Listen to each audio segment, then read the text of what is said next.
for allowing me to be here. This meeting is being recorded.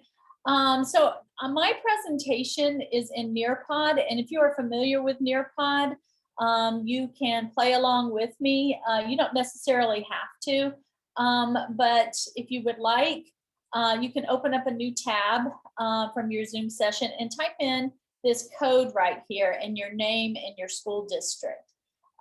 That's just kind of a fun way for us to be interactive as I go through this presentation. If you don't have Nearpod or not comfortable using it, it's perfectly fine. You can still participate in this session without that. As my moderator said, my name is Dr. Kim Stokes. I am with Georgia Public Broadcasting, the Education Division. I'll just briefly tell you a little bit about myself. I am an education outreach specialist with Georgia Public Broadcasting, and I'm kind of new to this position. I started in October of last year, and so what I do on behalf of GPB is I visit school districts and talk to teachers and just about anybody who will listen about the digital resources that are available with GPB education. I have just finished up a visiting professor role at Columbus State University, where I was an assistant professor of history education. My time in higher education has been almost 7 years now. Prior to the professorship, I was an instructional designer and training specialist in the Center of Online Learning at Columbus State. And my previous roles have been an instructional technology coach in Muskogee County and Randolph County. And I started off my teaching career as a middle grade social studies teacher.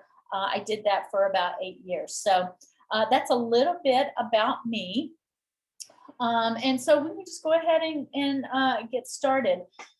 The next thing I want to talk about is PBS Learning Media and Georgia Public Broadcasting, and just kind of give you an overview of what these two platforms are. You may be familiar with public broadcasting services. They generate content such as PBS Kids, Sesame Street, Mr. Rogers, those programs that we all kind of grew up on. But they also, this is a national organization, corporation that has content from what we call producer stations, and Georgia Public Broadcasting is a producer station, and there are producer stations in each of the states in the United States. And so what PBS does is this PBS Learning Media acts as a repository to house all of these digital resources from their different producer stations. The good news for us is these resources are available to teachers, students, families, anybody who wants to use them. And so real quick, I will show you PBS Learning Media. If you just type in PBS Learning Media in a URL, you can come to this homepage, and I'll draw your attention right here in the upper right corner right here. You'll see my name. The reason my name is here is because I've created an account with PBS Learning Media, and I encourage you to do that, or have your teachers do that, or your students. PBS Learning Media doesn't do anything with your email address that you don't want it to do. It simply is a way for you to have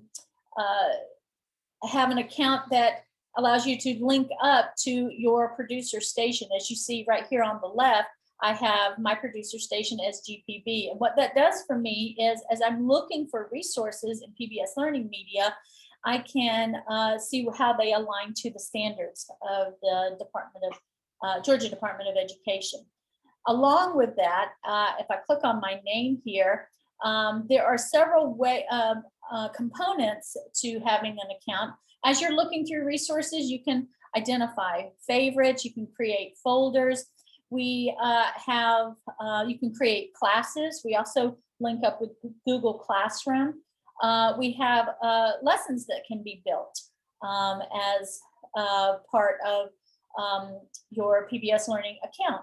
So, and you can assign assignments based on the different digital resources that are provided. So it's a really good idea to go ahead and create an account with PBS Learning Media.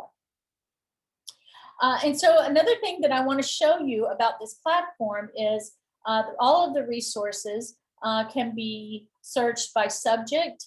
We have all subjects areas. You can search by grade level. The student site right here, if you have your students create an account, you can send them straight to the student site, and this will be more of a condensed way of students being able to look at just the things that you want them to look at.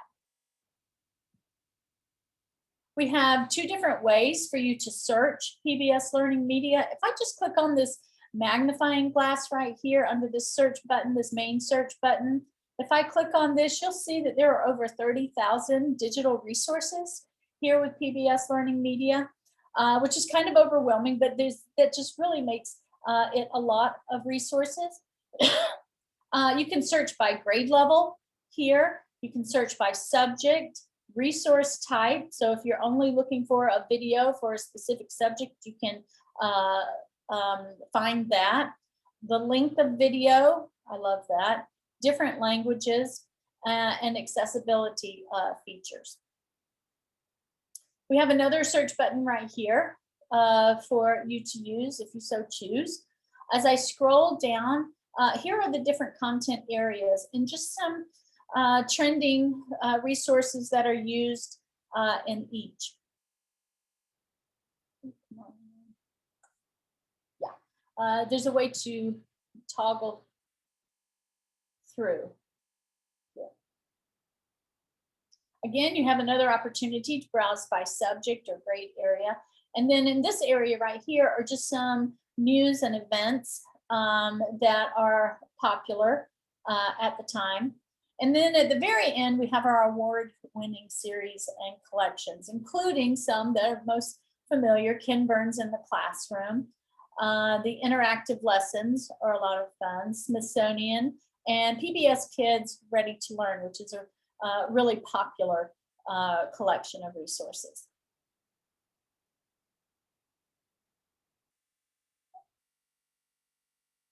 So that's PBS Learning Media. Now I want to talk about Georgia Public Broadcasting. Georgia Public Broadcasting is, like I said, the state of Georgia's producer station. And the main way we distinguish ourselves from PBS Learning Media is we only create digital resources that pertain to Georgia. GPB Education is an agency of the Georgia Department of Education. To think about it like this, the Georgia Department of Education is responsible for assigning content, what teachers should be teaching in the classroom. GPB Education handles the digital resources that complement that content. And so hopefully you guys can see this, when we click on GPB, hopefully you guys can still see this. If you can't see something, just let me know, I can fix it. When we click on GPB, if I toggle here to the Education tab, you can see that you can browse by subject, you can browse by grade level, and we have some of our featured content. One of our more popular content, recently popular, is the Classroom Conversations. These are podcasts that are performed by teachers throughout Georgia. And we're always looking for teachers to come and help us create some of these podcasts. So if you know someone who has done something that might be of interest to be on a Classroom Conversations podcast, please let us know. You can always let me know. I'll give you my contact information in just a few minutes. Another resource that we are we're popular for is our Georgia Studies collection.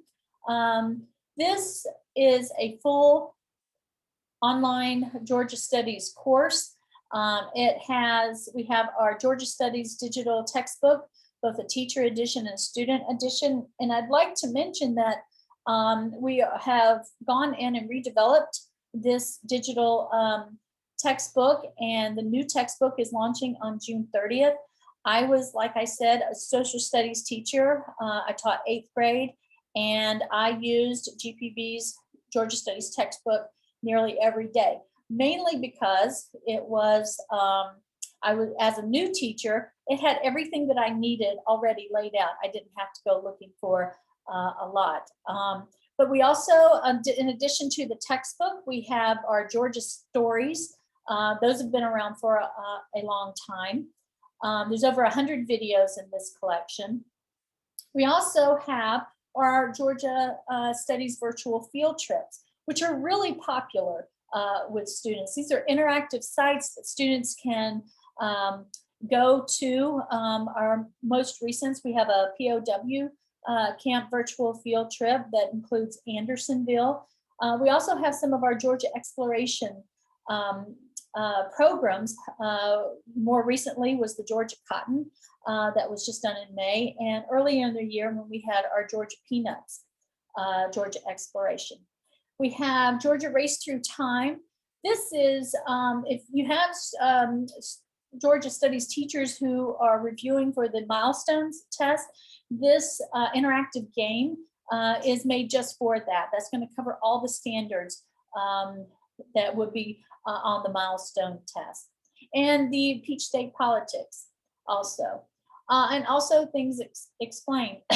This is really a great resource because it takes different disciplines, including social studies, and turns them into easy to understand videos with real world examples from the state of Georgia. Let's see if I can get out of this. Sorry, my toolbar was in the way real quick. All right.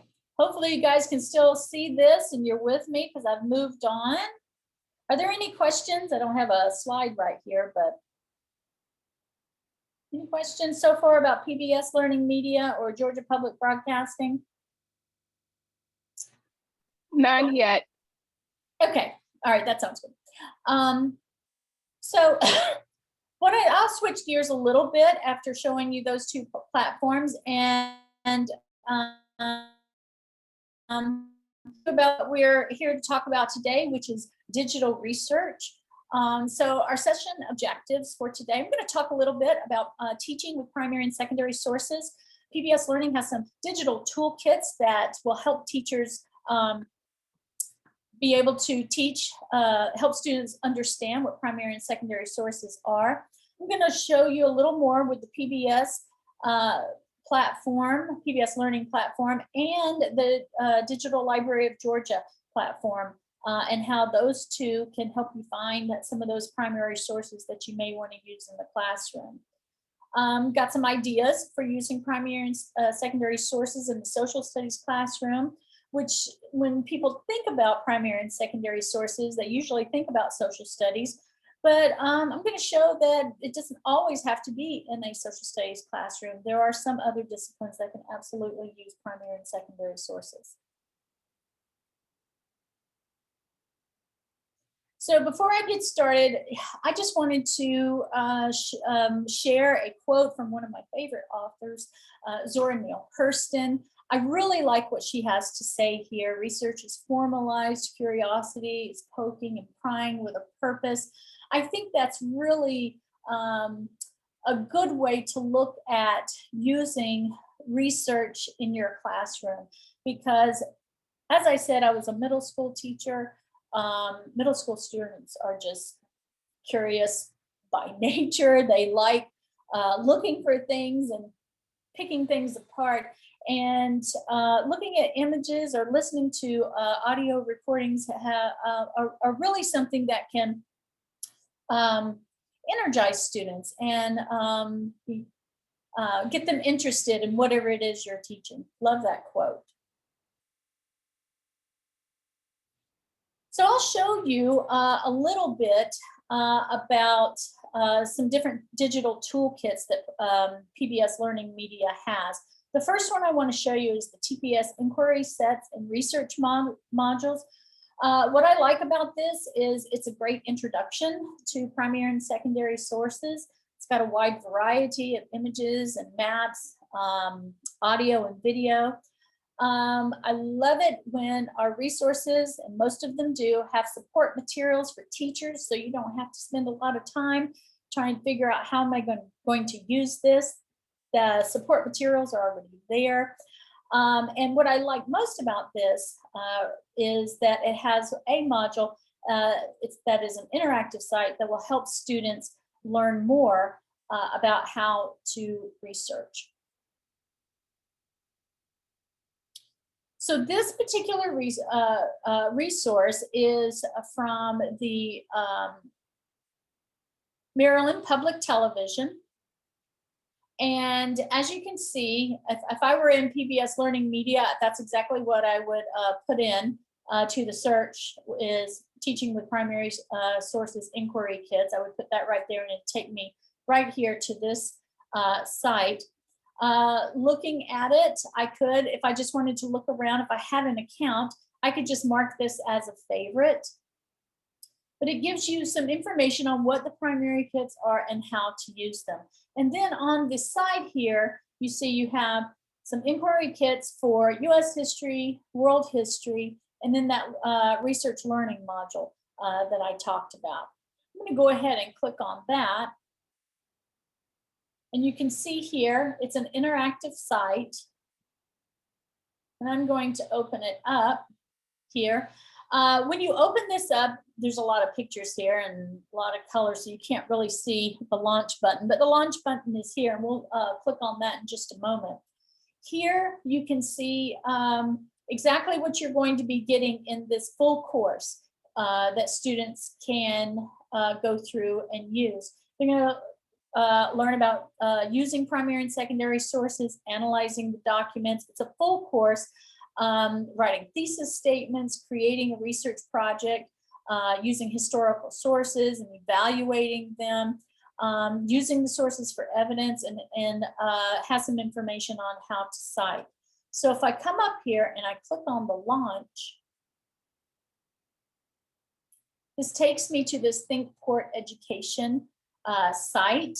And a teacher could assign this to students, and they can go to the first module right here, using primary sources. And you see that there are different areas that the student can go through, or the teacher can lead the students through this as they learn using primary and secondary sources. Your objectives are there, the activities are here, and it's a good engaging way for students to learn about primary and secondary sources.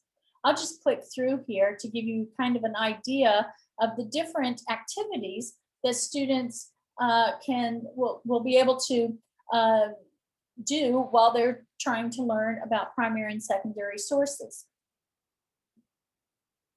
So you have definitions, you have different questions that are asked, and at the end you can print, as a teacher, you can print off these for each student, and that can be a way that you grade it, or a student or the teacher can, as a student, if you had students maybe in a computer lab or you have them on their Chromebooks, the teacher can go around and spot check what students are learning, or what they are, how they are participating in this.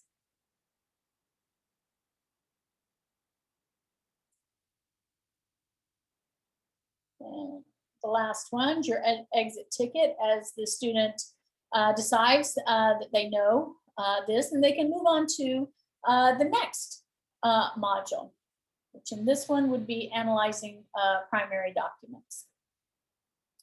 Great resource. as we are looking at this, are there any questions about this learning modules, research learning modules? No questions yet. Okay. Like I said, if your students already know about primary and secondary sources, there are some inquiry kits starting with early America and US history and world history that you can just go ahead and use with students. And when you click on these, there's that launch button right there. Now, I will say this. Here's our standards right here. Nearpod is being persnickety on me. When I click this, it says this research does this resource does not have state standards, but that is Nearpod being not telling me the truth, because this actually does. For some reason, the standard is not showing up when I put this in Nearpod. But if I were to, hold on one second, let me click, not that. If I were to click it just by going to PBS Learning Media, show you real quick, should have had this already pulled up.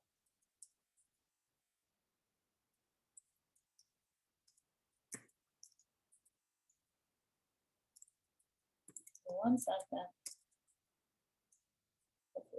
Yeah.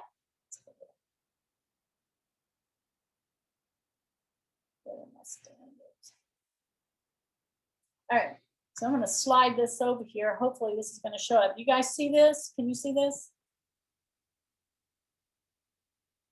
Yes, we can see it. Yes, you can see it. Okay, so here is the same. For some reason, Nearpod is not showing the standards.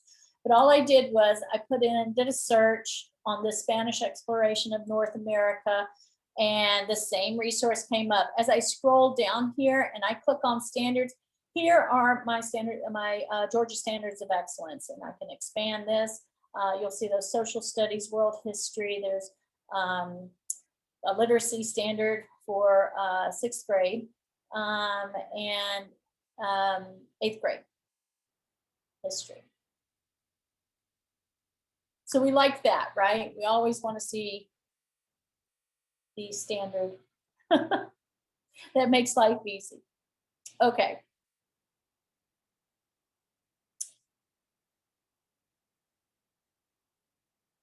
All right. So I love this, this resource. It has the teaching materials with it. It has a lot of different primary source kits with it, sets with it.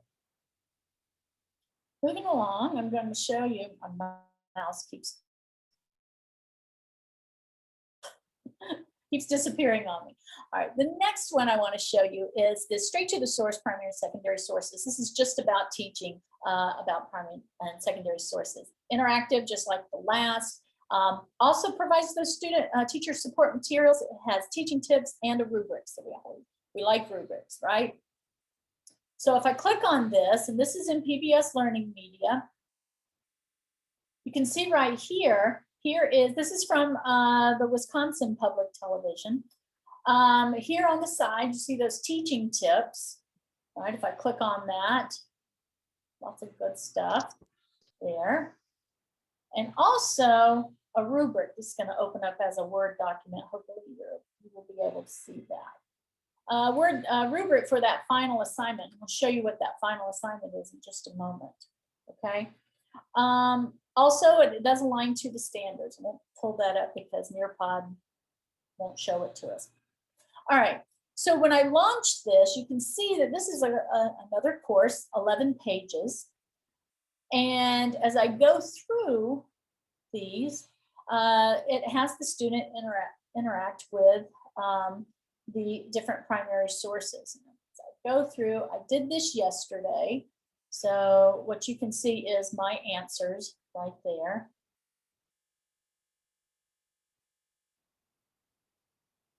I'm sorry, if you guys hear my dogs, I'm really sorry.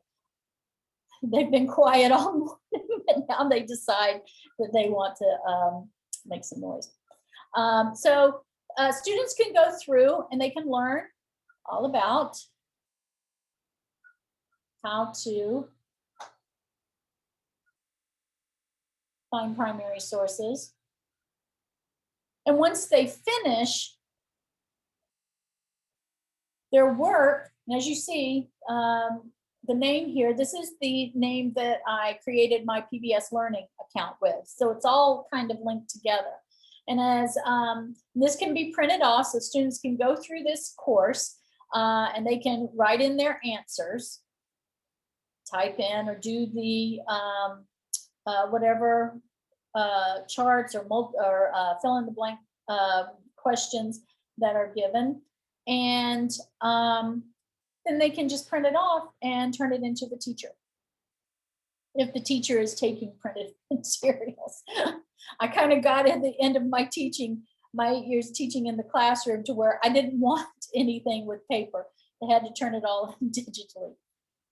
Okay. Great resource. Great resource, aligns to the standards, has those teaching tips and the rubric for the final project in this course. Great resource for teachers.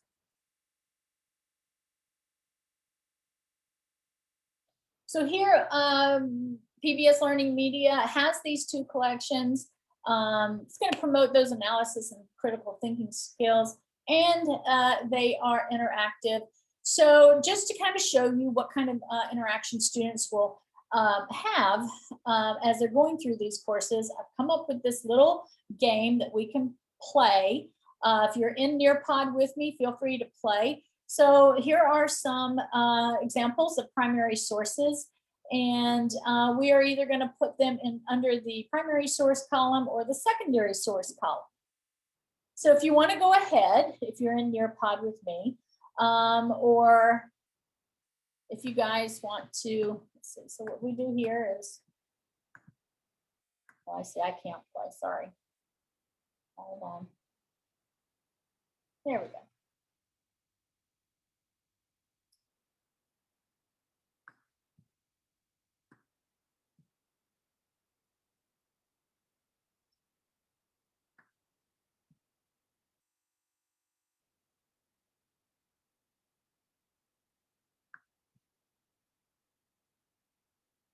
So some of you guys are playing. If I'm showing too much, sorry. But some of you are doing excellent.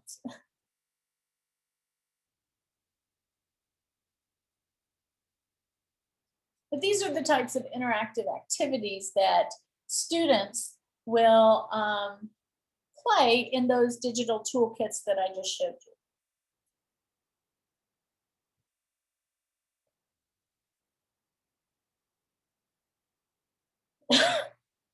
I see that Amanda's already submitted. Thank you, Amanda.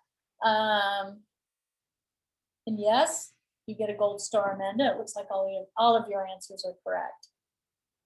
Heck of a job there.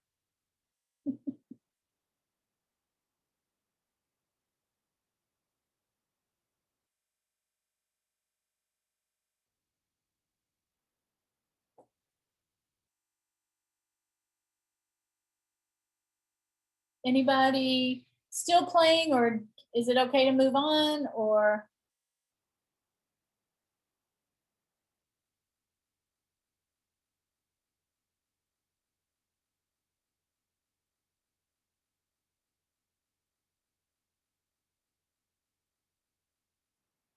Lucy Harrison submitted. Looks like all her answers are correct.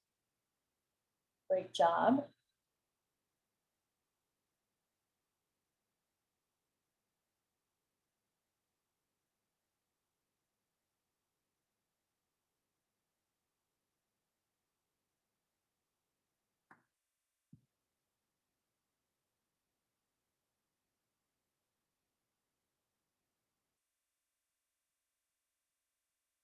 Well, if you're still working on this, I think you can continue to work as I move on. I'm going to go ahead and move on because really what I wanted to show you here was that these are some of the types of activities that students would interact with in those digital toolkits.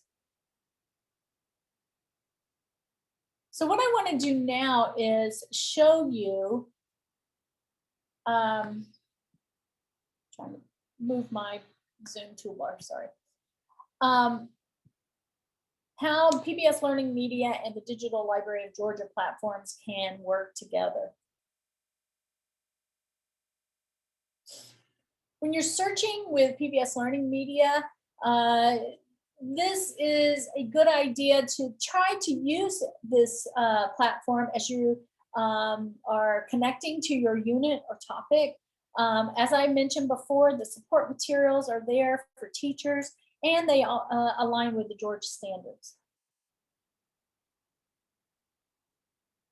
So as we come here, if I were to put in the search bar right here,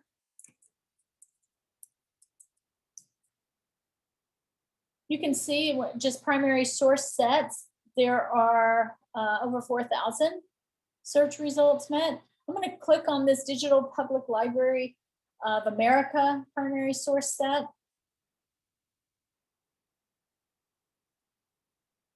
And you will see several different types of source sets here.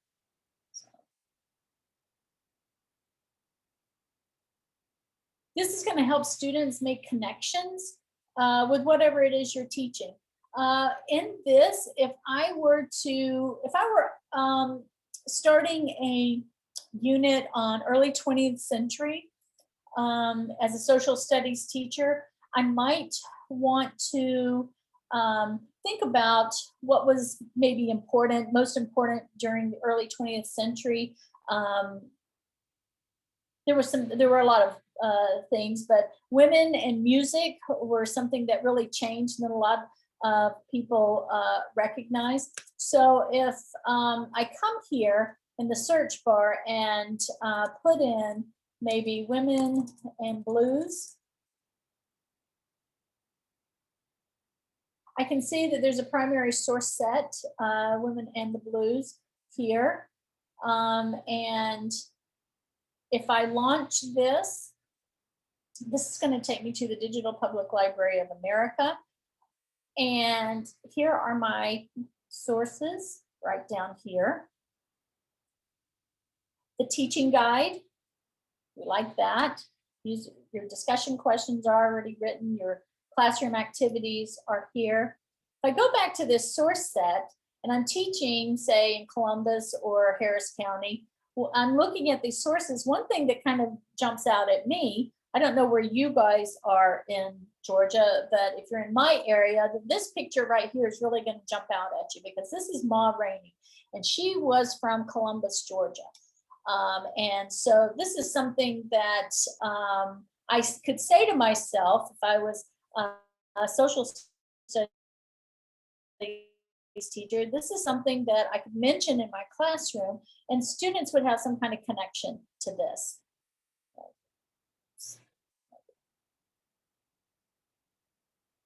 Okay. And so how would I also use the Digital Library of Georgia when thinking about this?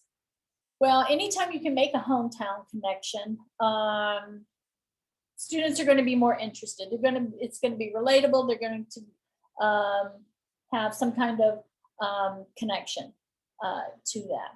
So if I go to the Digital Library of Georgia here, and I type in Ma Rainey,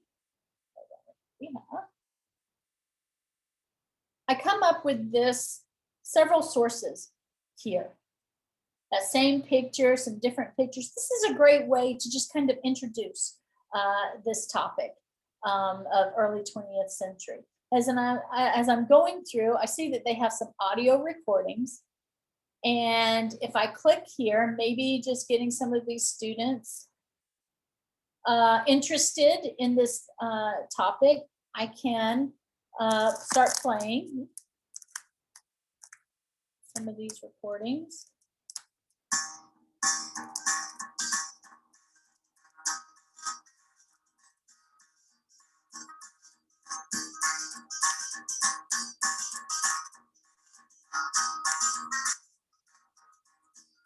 want him to start singing. He will in just a minute. But this would be a great way to try to introduce a topic. You could ask students what instruments are being played here. How does this music compare to music today? Most of these audios have transcripts of the lyrics, so you could compare the lyrics to maybe popular songs today. There's 24 minutes of this. You don't have to play the whole thing. But it's something interesting. It's something different. It's something that's going to engage students.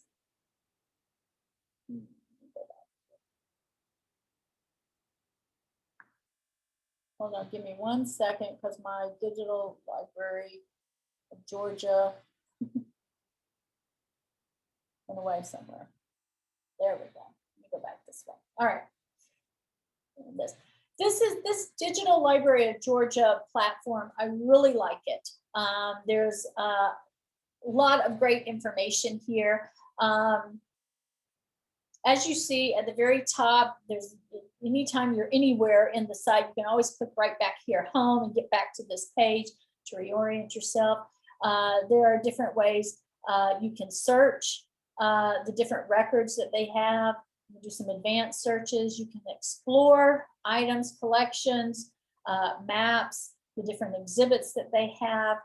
I like their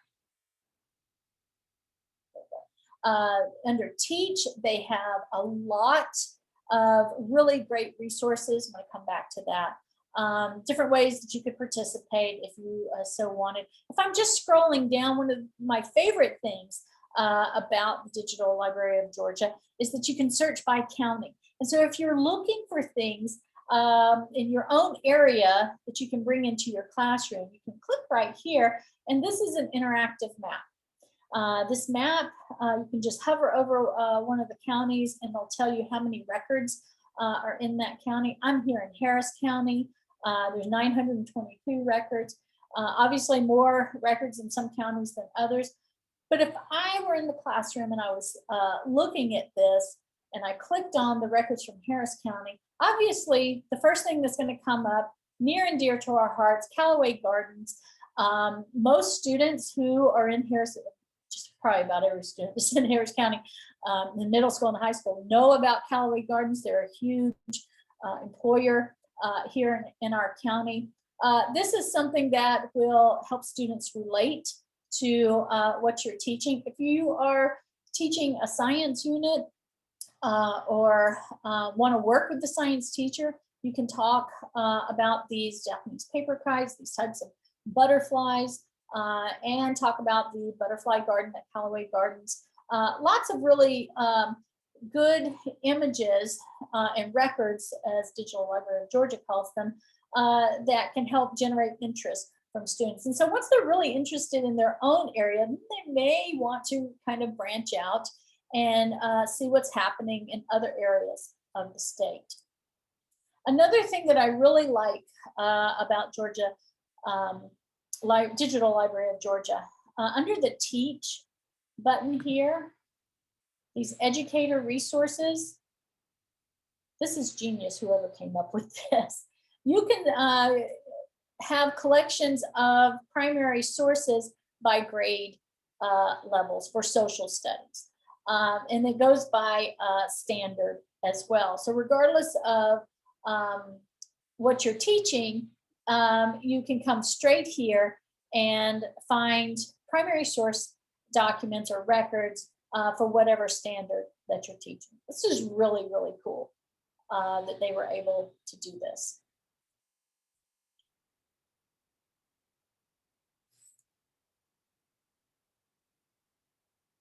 Any questions about Digital Library of Georgia? Not seeing any. Okay. Y'all are really quiet out there. Are you guys awake? Yeah, I think everyone's well, awake. You know what it is really... after lunch. Look at me. Yeah. That's the problem there. And I'm telling you, I'm kind of running out of time, so I'm going to go a little bit faster here. Some highlights about PBS Learning Media and Digital Library of Georgia. You know, the best thing about it, it's really easy to search. Things come up really easy and quick. records and resources will complement just about any unit or topic. And bringing in that hometown connection helps students relate to the topic. I don't think we have questions. So what can we do for social studies? Well, using primary sources to introduce the topic, talked about that. Putting primary sources in context of history. If you're doing a unit on voting rights and you want to go to PBS Learning Media and type in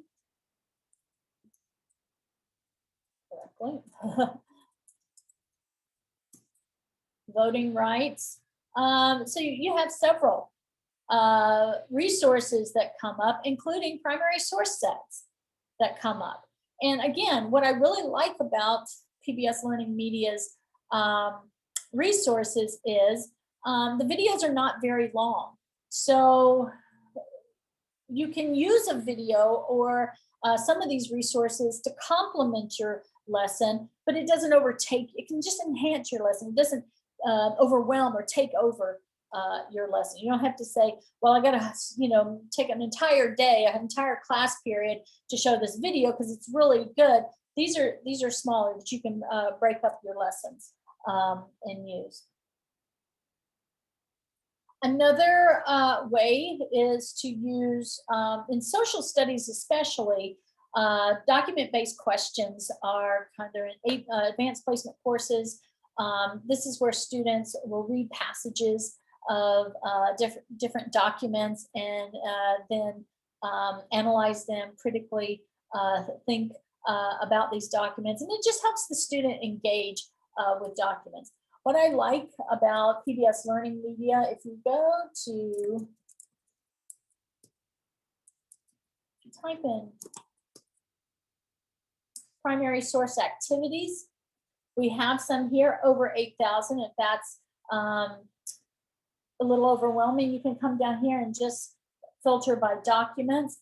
These documents, if you are having students, if you need students to analyze some documents related to US history, or you're just getting them interested in the idea of what it means or how to write a DBQ, you can click on these activities and click on view. Hopefully you're seeing this. Let me know if you're not. It's opened up a PDF form. Here is all the work done for the teacher. You can print this off and hand it out to students. Let them work in groups to come up with this, especially if you're just starting out teaching what a DBQ is and how to write for one. Here, this one is about popular sovereignty. You have some vocabulary information here, some instructions on how, what you're supposed to do in this particular activity. Here are your documents that students will analyze, and as you continue to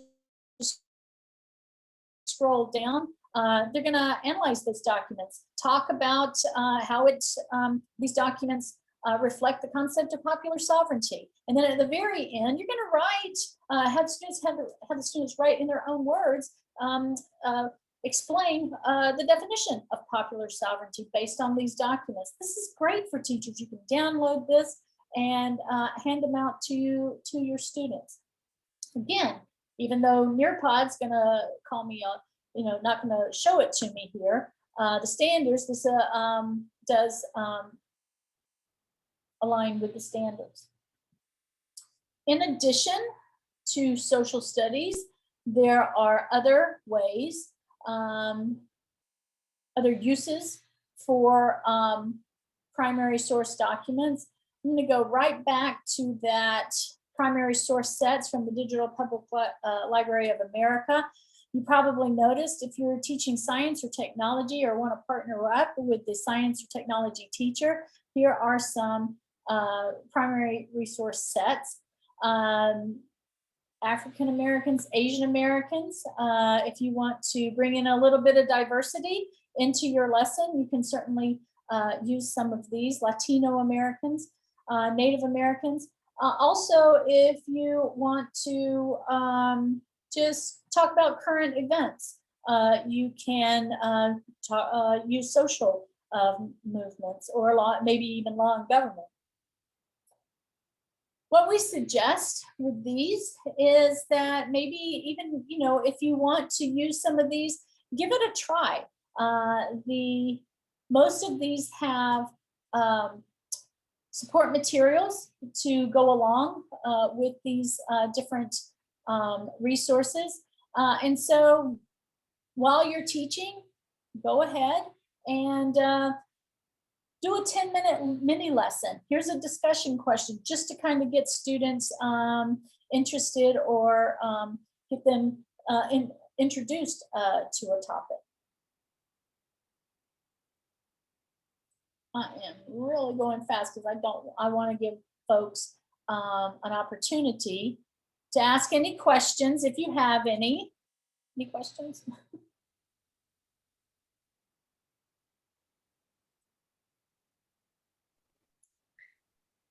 No questions, just No question. a comment Okay. on a comment from a couple of folks.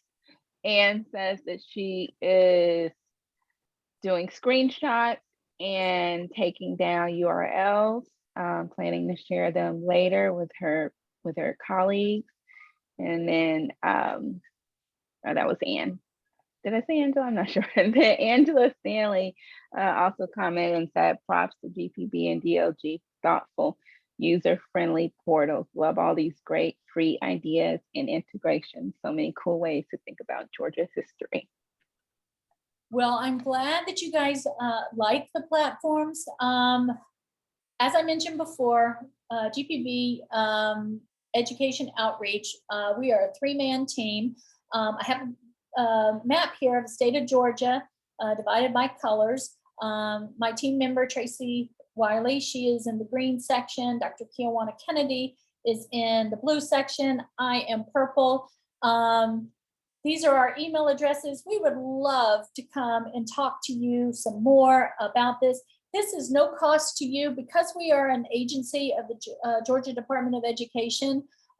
It's no cost to you or your school district for me to, or any of us to come and talk with your teachers, talk with you. We love to hang out in the schools. If you're a media specialist, I can come down and just hang out in your media center all day, and teachers can come and I will tell them about primary sources and more, anything that you want me to talk about. So please, even if you can always email me if you're not in my territory, I can introduce you to one of my team members here.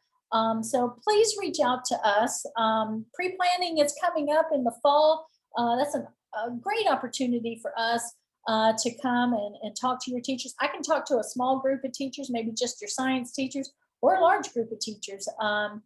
Either way, and I just can't emphasize enough, it's no cost to you to ask me to come down, or any of us to come down and talk to you about PBS Learning Media and Georgia Public Broadcasting Education. Whether it's elementary school, middle school, high school, we really just would like to reach out to you. I am over my time. I've done my 51 minutes now. So the last thing I want to ask you to do, please do this. I have a feedback form. You can probably click on this link or scan this QR code right here. Again, there's my email address. I would absolutely love to hear from you. These sessions, your feedback helps me in these sessions. Did you like it? Did you not like it? That's fine. I really would like to hear from you. And can you tell me how many people are here? I can give you all that information later. Sure. After the session ends. Mm-hmm. Yeah. I just want to stress that, we're more than happy to come and talk with you. Either I can visit your school. I'd love to meet you in person. But if you'd rather me do a Zoom session or a virtual session, I can do that too. Any content area, any grade level. My calendar is pretty open. We do have one question. Sure. From Ann Williams, Middle Georgia State. Ask, can you also visit with higher ed teacher ed programs? Yes. Okay. Yes, we can, higher education, charter schools, private schools. It doesn't have to be a state public school. My calendar pretty much stays open because I have kind of the Southwest Georgia. There's a lot of rural counties in there, and I don't know if the word's not out or or why. I get a lot of responses from Muskogee County because that's a bigger county. That's about 30,000 students. But some of my counties only have 5,000, 3,000 students. And so if you are either in one of my counties, I can go back to the map, and if you'd like me to, we would really just like to come down, come out and meet you and meet your teachers, and see how we can help you meet your academic goals. There's something you're looking at. If your academic goals for your school is literacy, got a lot of great literacy resources. We're happy to work with teachers on that. So that's my big sales pitch.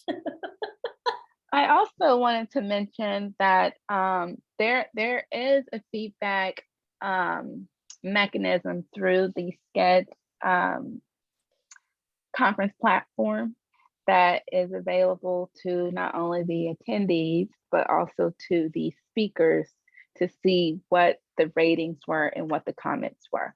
And so if you don't, make it to one feedback, mechanism using the one that was shared here with Kimberly, you can also use the one that's on Sketch, and I can share the feedback with her.